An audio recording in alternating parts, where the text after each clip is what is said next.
بسم اللہ الرحمن الرحیم۔ میرے عزیز دوستو، آپ سب کو ٹی وی 4 پر خوش آمدید۔ آج ہم دو ایسے ہیروز کا ذکر کریں گے جن کا پاکستان کے اوپر اور پاکستان کو اس مقام پر پہنچانے میں ان کی دن رات کی جد و جہد تھی۔ سب سے پہلے ایک یہودی نژاد تورو نام کا ایک انجینئر تھا، ایک پائلٹ تھا، اور دوسرا احمدی کہہ لیں، قادیانی کہہ لیں، ڈاکٹر السلام تھا۔ ان کو ریاست مدینہ نے ان کی خدمات پر تگمہ امتیاز، ستارہ قائد اعظم سے نوازا۔ یہ ان دنوں کی بات ہے جب دنیا میں روسی خلائی پروگرام شروع ہوا تو یہودی نژاد تورو اور قادیانی ڈاکٹر السلام نے صدر ایوب ہاں کو قائل کیا کہ پاکستان کو ناقابل تحصیل بنانے کے لیے خلائی پروگرام ضروری ہے۔ یوں صدر ایوب نے ان کی اوکے کر دیا۔ یوں تورو 1962 میں پاکستان کا پہلا راکٹ رائبر 1 لانچ کر دیا۔ یوں یہ سولمیانی لانچنگ پیڈ سے لانچ ہوا، اور اس کے بعد تورو اور ڈاکٹر السلام نے صدر ایوب ہاں سے بات کی، اور یوں پروگرام کنفرم ہوا تو یہ امریکہ گیا۔ امریکہ سے پاکستان کے لیے راکٹ ٹیکنالوجی لی۔ دوستو، یہ کام بہت ہی ناممکن تھا، لیکن دونوں کی وجہ سے ہمیں ٹیکنالوجی بھی ملی، اور امریکہ نے پاکستانی سائنسدانوں کو ٹرین بھی کیا۔ یوں تورو اپنی خدمات کو سر انجام دیتے ہوئے 1967 میں ایئر فورس چھوڑ دی، اور وہ پاکستانی خلائی ادارے اسپارکو کا ایگزیکٹو ڈائریکٹر بن گیا۔ اس نے اسپارکو کو آسمان کی بلندیوں تک پہنچا دیا۔ 1970 میں اسپارکو سے بھی وہ ریٹائرڈ ہو گیا۔ آخری دن ان کے ایام تکلیف میں گزرے، اور 1980 میں وہ اپنے ڈرائیور کے ساتھ ایک ایکسیڈنٹ میں فوت ہو گیا، اور اسے مکمل سرکاری اعزاز کے ساتھ کراچی کے مسیح قبرستان میں دفن کیا گیا۔ اس کی بیوی زوفیانو اور اس کے بعد زندہ رہی، اور اس کی فیملی پیدا ہوتی رہی، نواسے ہوتے رہے۔ پھر بھی یہ زوفیاں بالآخر 2012 میں وفات پا گئی، اور اپنے خاوند رولو کے ساتھ دفن ہوئی۔ اس کے بعد جب کلاسیفائڈ معلومات ملنا شروع ہوئیں، یہ حقیقت سامنے کھل کر آئی کہ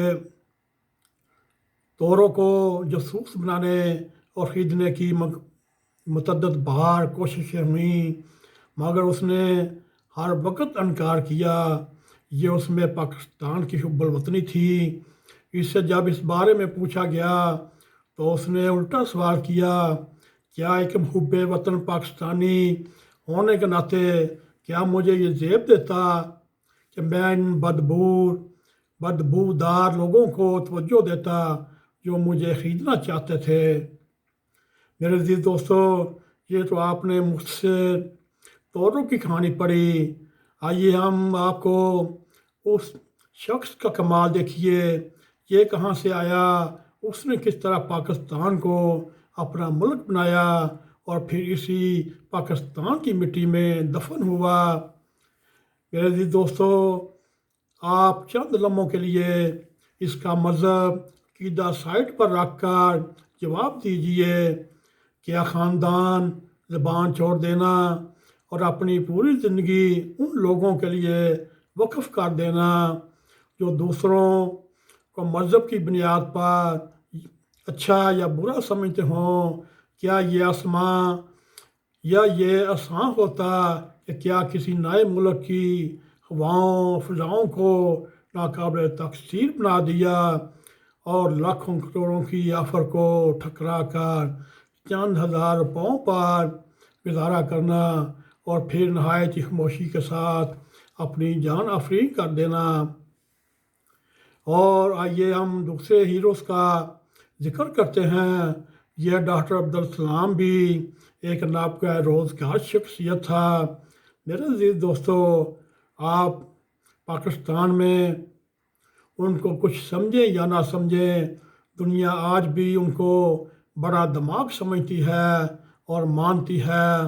میرے عزیز دوستو، اس پاکستان کے ہیرو کے لیے، پاکستان کے لیے کوئی کنٹریبیوشن بھی کم نہ تھی، لیکن اس کا عقیدہ، اس کا مذہب ہمارے سامنے پتھر کی دیوار کی طرح کھڑا ہو گیا، اور ہم آج بھی ان کا ساتھ ماننے کے لیے تیار نہیں۔ دوستو سوچو، کیا ہم ایک احسان فرموش قوم تو نہیں؟ کیا ہم اس دنیا میں اپنی سعادت کی سزا تو نہیں پا رہے؟ ہماری گزارش ہے وزیر اعظم صاحب سے، خدا کے لیے عوام کو مذہب اور عقیدے کے نام پر تقسیم نہ کریں۔ یہ ملک تو پہلے ہی عقیدوں کی آگ میں جل رہا ہے، اور اس ملک کی اقلیتیں ہم سے زیادہ پاکستانی ہیں۔ میرے عزیز دوستو، یہ آپشن بھی انہوں نے اپنی مرضی سے چنا، کیونکہ وہ اس ملک کے شہری ہیں۔ آپ کا بار بار مذہب کا نام لے کر ان کو کیا پیغام دینا چاہتے ہیں؟ کیا یہ ملک ان کا نہیں؟ کیا یہ 73-75 لاکھ لوگ اس ملک سے چلے جائیں؟ یہ آپ کو کیسے گوارا؟ وہ تو ملک نہیں چھوڑنا چاہتے، وہ تو اس ملک کے اوپر قربان ہونا چاہتے ہیں۔ دوستو، یہ تھا ایک ہلکا پھلکا پاکستان کے ان عظیم دو ہیروز کا ذکر، مسٹر رولو اور ڈاکٹر السلام صاحب۔ ان کی بھی آخری رامگاہ پاکستان میں، اور رولو کی بھی آخری رامگاہ پاکستان میں، اور باقی بھی جو پاکستان کی اقلیتیں ہیں وہ بھی پاکستان کے اوپر قربان ہونا چاہتی ہیں۔ میرے عزیز دوستو، یہ تھا ایک پروگرام۔ اگر آپ کو بھی یہ پسند آئے، اس کو لائک بھی کریں، اس کو شیئر بھی کریں، اور کمنٹ سیکشن میں جا کے اپنا اظہار خیال کرتے ہوئے ن.a.q TV 4 کو سبسکرائب کریں، اور جاتے جاتے بیل آئیکن کو کلک کریں تاکہ ہماری تازہ ویڈیو آپ تک پہنچی رہیں۔ اسی کے ساتھ ہمیں اجازت دیں۔ السلام علیکم ورحمۃ اللہ وبرکاتہ۔